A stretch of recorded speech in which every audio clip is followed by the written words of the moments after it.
Good morning students, welcome to my YouTube channel. आज हम लोग चर्चा करेंगे कंटेम्प्रेरी पॉलिटिकल इश्यूज से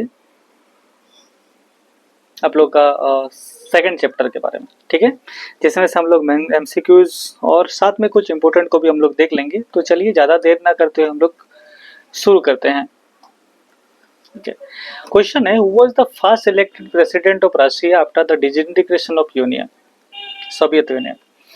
क्वेश्चन में कह रहा है कि सोवियत यूनियन का विघटन होने के बाद रशिया का कौन राष्ट्रपति के रूप में आपका इलेक्टेड हुआ था। तो आंसर है येल्त्सिन। ठीक है, आगे बढ़ते हैं। When was the Soviet union disintegration. हम लोगों ने पहला चैप्टर में इसको अच्छा से देखे तो सोवियत यूनियन का जो डिसइंटीग्रेशन हुआ था ये 1991 पे डिसइंटीग्रेशन हुआ था। ठीक है,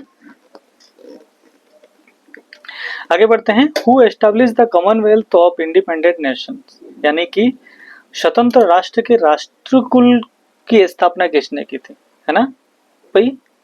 जो रशिया का डिसइंटीग्रेशन, यूएसएसआर का डिसइंटीग्रेशन होने के बाद जो राष्ट्रपति बने थे येल्त्सिन, उसी ने कॉमनवेल्थ का स्थापना किया था। आगे बढ़ते हैं। क्वेश्चन है, which this countries were the Republic of Soviet union. मतलब ये जो आप लोग का ऑप्शंस दिख रहा है इसमें से कौन सोवियत देश के गणराज्य थे। जैसे ठीक है, आपका ऑप्शन बेलारूस, यूक्रेन, तुर्कमेनिस्तान। सबसे पहले हम लोग सभी कंट्रीज को देखते हैं। जो 15 कंट्रीज यूएसएसआर रिपब्लिकन स्टेट बने हुए थे, तो क्या ये सभी में तीनों ऑप्शन दिख रहा है आपको? हाँ, ये सभी के सभी थे, यानी कि ऑल ऑफ दिस। आगे बढ़ते हैं।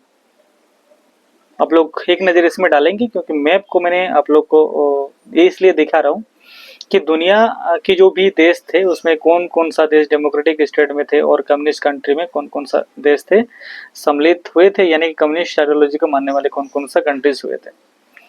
आगे बढ़ते हैं। क्वेश्चन है, when Gorbachev become the secretary general of communist party. Communist party में गोर्बाचेव, मिखाइल गोर्बाचेव जो है, कब वहाँ के महासचिव बने थे? तो आंसर हो जाएगा आपका 1985 में गोर्बाचेव राष्ट्रपति बने थे। When Gorbachev resigned from the post of the president of the Soviet Union, Soviet union से गोर्बाचेव ने कब अपना रिजाइन किया था? 25 दिसंबर 1991 को गोर्बाचेव ने अपना रिजाइन किया था। आगे देखते हैं। In the era of the cold war countries of second world were associated with which alliance, है ना। आप लोग यहाँ पर आप लोग दो तीन चीज को ध्यान देखेंगे। से क्वेश्चन में क्या पूछ रहा कि दूसरी दुनिया के देशों से कौन सा सैनिक संगठन आपका बिलोंग कर रहे थे। सबसे पहले फर्स्ट वर्ल्ड, दूसरा है सेकेंड वर्ल्ड जो हम लोग ऑलमोस्ट नाम सुनते हैं, एंड तीसरा है थर्ड वर्ल्ड, है ना। तो फर्स्ट वर्ल्ड हम लोग अमेरिका को कहते हैं, ठीक है, और सेकेंड वर्ल्ड यूएसएसआर को कहा जाता था, जो आज तो यूएसएसआर नहीं है लेकिन इसको हम लोग मान सकते हैं कि सेकेंड वर्ल्ड कंट्री में रशिया आता है। यानी कि अभी भी उन सभी कंट्री जो क्या है कम्युनिस्ट आइडियोलॉजी को मानने वाले देश है, उस सब के सब सेकेंड वर्ल्ड में आ जाएंगे। और थर्ड वर्ल्ड के कंट्री जो नेम के कंट्रीज है, यानी कि नॉन अलाइनमेंट मूवमेंट, कूटनिरपेक्ष संगठन जो 1961 पे बना और दुनिया को एक अलग रास्ता दिखाया कि ये दो ग्रुप छोड़ के भी एक अलग दुनिया हो सकती है जिसमें हम लोग क्या नहीं करेंगे, युद्ध को बढ़ावा नहीं देंगे। ठीक है, आगे बढ़ते हैं। तो यहाँ पर जो ऑप्शन दिया था आप लोग का वो बरसापेट था, क्योंकि फर्स्ट वर्ल्ड कंट्री से जो अमेरिकी गुट आपका बिलोंग कर रहे थे वो थे नेटो, है ना, और सेकंड से आपका बरसापेट। ठीक है, आगे बढ़ते हैं। क्वेश्चन है, who had led the Bolshevik revolution. Bolshevik revolution का नेतृत्व किसने किया था, या बोल्शेविक क्रांति का लीडरशिप किसने किया था? तो आंसर हो जाएगा आपका लेनिन। आगे बढ़ते हैं, हम लोग कुछ इंपोर्टेंट थिंग्स देखते हैं। सबसे पहले जो बोल्शेविक रेवोल्यूशन है ना, बोल्शेविक रेवोल्यूशन इस बोल्शेविक रेवोल्यूशन को ही कुछ और नामों से जाना जाता है, जैसे रशियन रेवोल्यूशन हो गया, अक्टूबर रेवोल्यूशन हो गया। और ये जो नाम एक है, यानी कि इसका एस्टेब्लिशमेंट डेट भी एक ही होना चाहिए, तो 1917 पे रशियन रेवोल्यूशन, बोल्शेविक रेवोल्यूशन या अक्टूबर रेवोल्यूशन, ठीक है, हुआ था। क्योंकि मैंने कहा तीनों का तीनों नाम जो एक ही है, इसलिए सॉरी, एक ही रेवोल्यूशन को तीन अलग अलग नाम से जाना जाता है। और ये जो कंट्री था ये कहाँ से हुआ था, तो रशिया से हुआ था, और इसका लीडरशिप करने वाला था व्लादिमीर लेनिन, है ना। कौन सा पार्टी के द्वारा हुआ था, तो बोल्शेविक पार्टी के द्वारा ही इसको किया गया था, इसीलिए इसका नाम रहा बोल्शेविक रेवोल्यूशन, है ना। और establishment of the world first communist state, मैंने पहले बताया ना कि 1917 में पहली बार दुनिया को दिखाया है कि कम्युनिस्ट नाम से भी कुछ आइडियोलॉजी है, और इसको एस्टैब्लिशमेंट किया, है ना। आगे बढ़ते हैं। क्वेश्चन है, when was the Bolshevik revolution held, Bolshevik revolution की क्रांति कब हुई थी। मैंने पहले ही कहा कि आप लोग को एक ही क्वेश्चंस को कई आधार पर पूछा जा सकता है ना। और मैंने बार बार कुछ क्वेश्चंस को भी उठाया है, ताकि अलग अलग जो क्वेश्चंस आपके एग्जाम में पूछा गया है उसको उठाया, आपका ऑलमोस्ट रिवीजन भी हो जा रहा, आपको याद भी हो जा रहा, और क्वेश्चन का तरीका भी पता चल जा रहा है ना। आगे बढ़ते हैं। क्वेश्चन है, who initiated reform the in Soviet union, मतलब सोवियत संघ में सुधारों की नीति, सुधार मतलब, ठीक है, जिस आधार पर चले आ रहा था, और इधर पे जो आपका अमेरिकन ब्लॉक्स के जो कंट्रीज थे उन लोग इसके पीछे तो लगा ही पड़ा कि हम लोग कैसे भी करके भाई सोवियत की जो आइडियोलॉजी है उसको ना पनपने दे, उसको खत्म कर दे कैसे भी करके। और अमेरिकन ग्रुप इसमें क्या हुआ भाई, विनर हो गया, ठीक है। तो ऐसा नहीं है कि गोर्बाचेव ही प्रेसिडेंट बने तो उसको डिसइंटीग्रेट करना पड़ा, नहीं, गोर्बाचेव ही इसमें पूरा के पूरा इसका कॉन्सिक्वेंसेस नहीं है, उसका कारण नहीं है।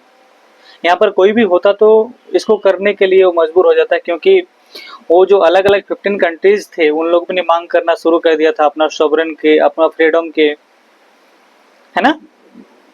तो ठीक है, गोर्बाचेव ने इसको इनिशिएटेड शुरू किया था, इसको रिफॉर्म का शुरू किया था। आगे बढ़ते हैं। क्वेश्चन है, व्हेन वाज जर्मनी यूनिफाइड, हमने अभी जस्ट बात की आगे के क्वेश्चंस में, तो जर्मनी का एकीकरण हुआ था, रीयूनिफिकेशन 1990 पे। आगे बढ़ते हैं। How many federal republics were in Soviet union, इसमें 15 कंट्री मिलकर सोवियत यूनियन को बनाया था। क्वेश्चन है, in 1917 who establish the socialist republic in नास, है ना। 1917 में रूस में साम्यवादी गणराज्यों की स्थापना किसने की थी, अभी मैंने बात किया जस्ट, तो लेनिन ने इसको किया था। क्वेश्चन है, when was the Soviet socialist Republic establish, 1917 में सोवियत गणराज्य की स्थापना हुई थी, है ना। इसमें दो तीन डेट आप लोग याद रखेंगे। 1917 पे सोवियत आपका रेवोल्यूशन हुआ, 1922 में यूएसएसआर का एस्टैब्लिशमेंट हुआ था ऑफिशियली, है ना, जिसमें 15 कंट्री मिलकर उसको बनाया था। और 1924 में क्या हुआ था, उसको कॉन्स्टिट्यूशन को एडॉप्ट किया गया था, किसका, यूएसएसआर का। और 1936 में यूएसएसआर का एक अलग सा संविधान लेके आया था, कौन लेके आया था, ये स्टालिन ने एक अलग सा संविधान वहां पर लागू किया था, लेनिन के कॉन्स्टिट्यूशन को हटा के। आगे बढ़ते हैं। क्वेश्चन है, which country emerge as a super power after disintegration of Soviet Union, Soviet Union के विघटन के बाद कौन सा देश सुपर पावर बन के निकला, तो भाई दो ग्रुप में से रशिया तो खत्म हो गया, यूएसएसआर तो खत्म हो गया, तो एक ही देश बचा, वो अमेरिका, है ना। आगे बढ़ते हैं। क्वेश्चन है, when was the shock therapy adopted, shock therapy को कब अपनाया गया था आप लोग को, तो इसका आंसर हो जाएगा 1990 में। शॉक थेरेपी को इनिशियली आप लोग बता देता हूँ कि शॉक थेरेपी था क्या। शॉक थेरेपी बेसिकली 1917 से, यानी कि 1917 से शुरू होकर जो 1991 तक आता है, यानी कि तब दुनिया को एक अलग से आइडियोलॉजी दिखाता है, जैसे कम्युनिस्ट आइडियोलॉजी, जिसके आधार पर कम्युनिस्ट आइडियोलॉजी में क्या होता है कि चीजों को सेंट्रलाइज करना, जैसे रिसोर्सेस हो गया, यानी कि मतलब कंपनी हो गया, मटेरियल्स हो गया, प्रॉपर्टी हो गया, सभी को सेंट्रलाइज करना, और क्या करना, उसमें पब्लिक ओनरशिप दे देना, मतलब सामूहिक रूप पे कार्य करने का, या फिर गवर्नमेंट उसके अकॉर्डिंग, जैसे दो स्टेटमेंट हम लोग याद रखे थे, जैसे जब हम लोग कम्युनिस्ट की बात करते थे तो कम्युनिस्ट की आइडियोलॉजी में एक स्टेटमेंट आता है, from each according to his ability to each according to his need, है ना, क्षमता के अनुसार काम लेंगे और उसके जरूरत के अनुसार हम दे देंगे। वही सोशलिस्ट में एक स्टेटमेंट आता है, from each according to his ability to each according to his work, हम उसके क्षमता के अनुसार काम तो लेंगे लेकिन उसके उस और क्षमता के अनुसार काम लेंगे और काम के एवज में हम उसको देंगे। यहाँ पर बेसिकली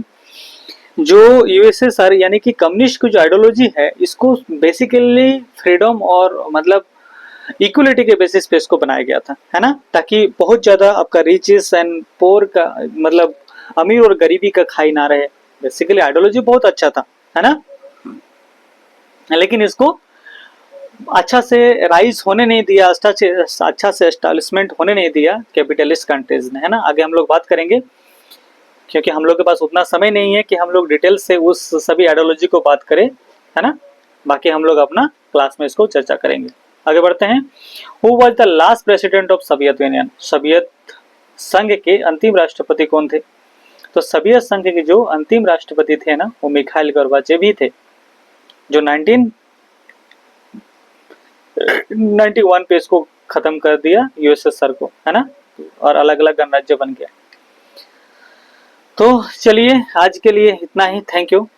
फिर हम लोग आगे मिलेंगे, हम लोग चैप्टर 3 के साथ आगे के वीडियो में मिलते हैं। तब तक के लिए धन्यवाद। आप लोग अच्छा से पढ़ाई करिए और अपना हेल्थ का ध्यान रखिए।